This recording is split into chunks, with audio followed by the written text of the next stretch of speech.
Assalamualaikum warahmatullahi wabarakatuh. Apa kabar semuanya? Ya, kembali lagi dengan podcast kelompok Tree Farmer. Kembali lagi nih dengan saya Fransi Aryani yang selalu menemani kalian pada podcast kali ini. Tetapi kali ini sangat spesial banget nih, karena saya tidak sendiri dong. Saya ditemani dua rekan saya, ada Arum dan Gayatri. Hai Arum, hai Gayatri. Hai Fransi. Hai Fransi. Gimana nih kabarnya? Alhamdulillah baik dong. Gimana kalau Gayatri, gimana nih kabarnya? Tentunya baik juga dong. Kalau Fransi sendiri gimana nih? Oh, tentu baik dong. Kira-kira Gayatri sama Arum tahu nggak sih tema podcast kali ini apa? Apa ya, Friends? Sepertinya menarik banget nih. Oh, banget dong. Ya, tema podcast kali ini adalah manajemen sanitasi pada ternak ruminasia dan unggas nih.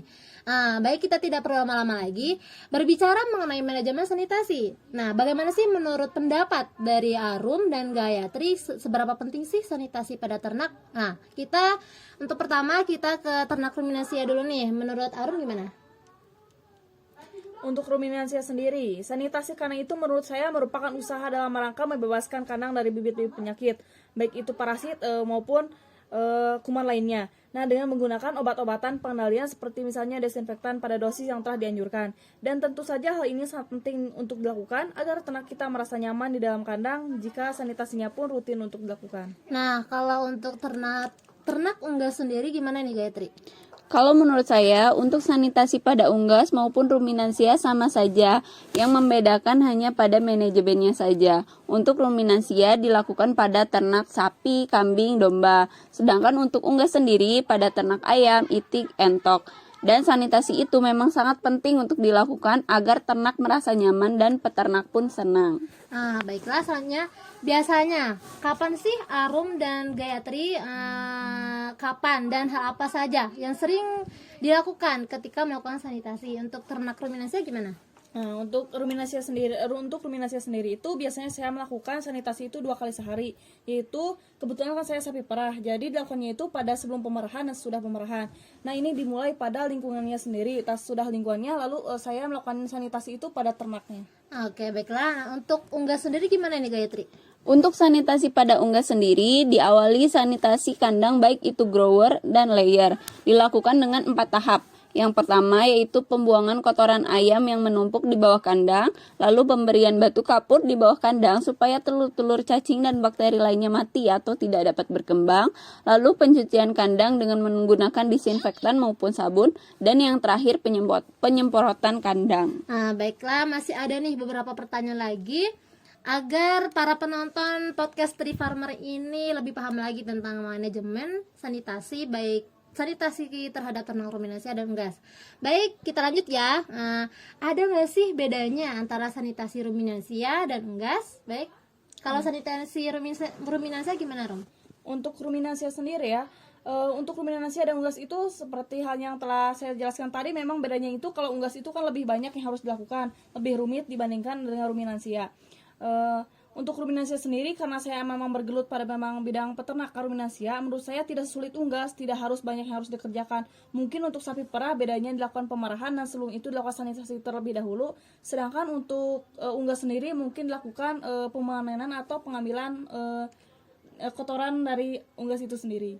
Nah, kalau untuk unggas, untuk Gayatri gimana nih pendapatnya? Untuk sanitasi unggas sendiri, menurut saya memang benar kata Bu Arum tadi. Unggas banyak sekali yang harus dikerjakan dan harus lebih telaten dalam pemeliharaannya. Karena sedikit saja salah tindakan, unggas itu gampang sekali terkena penyakit. Tingkat kematiannya, jadi sanitasi untuk unggas itu sangat diutamakan dari cahayanya, pakan air minum, obat-obatannya, vitamin, dan sebagainya. Pokoknya harus benar-benar dilakukan secara efisien dan efektif. Nah, biasanya ada nggak sih masalah apa aja yang sering terjadi di peternakan, baik itu pada unggas dan ruminansia? Nah, untuk selanjutnya kita jawab dari Gayatri dulu nih. Gimana pendapat Gayatri mengenai unggas? Untuk masalah yang terjadi pada usaha peternakan unggas sendiri, karena memang saya bergelut pada usaha itu sendiri, memang benar banyak sekali masalah yang ditemukan, baik itu pada ayam dan kandangnya itu sendiri. Apalagi ayam banyak sekali sarana dan prasarana yang harus dibutuhkan untuk sanitasi misalnya. Baiklah, kalau untuk ternak ruminasi nih, gimana menurut Arum? Untuk ruminasi sendiri, mungkin masalahnya itu jika pada ternaknya sendiri, mungkin pada lingkungannya sendiri.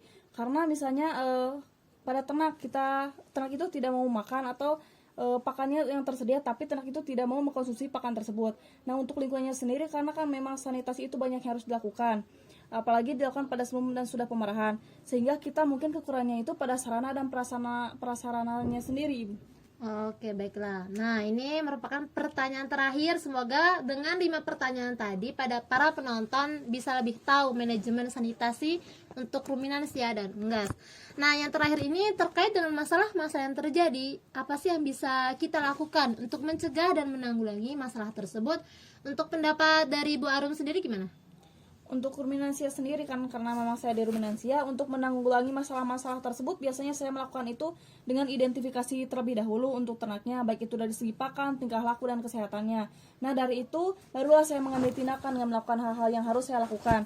Kan saya membutuhkan peralatan tersebut untuk kebutuhan ternak itu sendiri. Nah, saya akan mencari kerjasama dengan mitra terkait agar terjadinya hubungan yang lebih luas untuk saling mengisi, baik dari segi permodalan ternak dan peralatannya. Nah, kalau untuk ternak unggas sendiri nih, gimana yang bisa dilakukan untuk mencegah dan menanggulangi masalah-masalah yang terjadi?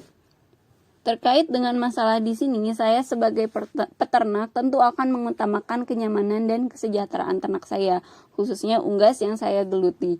Nah, misalnya dengan mencari mitra-mitra terkait yang dijadikan mitra kerjasama yang saling menguntungkan, baik saya sebagai peternak maupun mitra kerjasama itu sendiri. Nah, baiklah. Mungkin cukup di sini saja nih podcast tentang manajemen sanitasi ternak ruminasi dan unggas. Saya berterima kasih banyak nih pada narasumber kali ini, kepada Arum dan Gayatri. Terima kasih banget ya. Iya, sama-sama Ibu Pransi. Oke, baiklah, kita tutup podcast kali ini. Terima kasih. Wassalamualaikum warahmatullahi wabarakatuh.